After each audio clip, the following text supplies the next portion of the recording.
Syederalun, proyek flyover Simpang Surabaya dan underpass Simpang Berawi kini tersendat pelaksanaannya.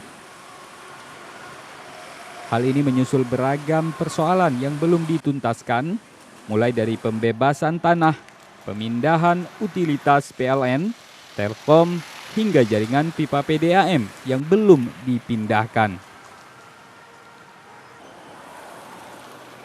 Jika berlarut-larut penyelesaiannya, dikhawatirkan kondisi ini akan merugikan masyarakat, bahkan mengganggu agenda nasional yang dipusatkan di Aceh pada tahun depan.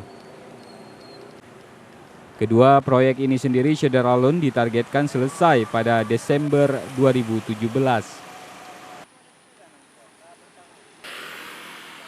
Namun, dari hasil evaluasi konsultan pengawas, saat ini baru terrealisir 40,8% atau minus 4,6% dari yang seharusnya. Dari Banda Aceh, Reza Munawir, Serambi On TV.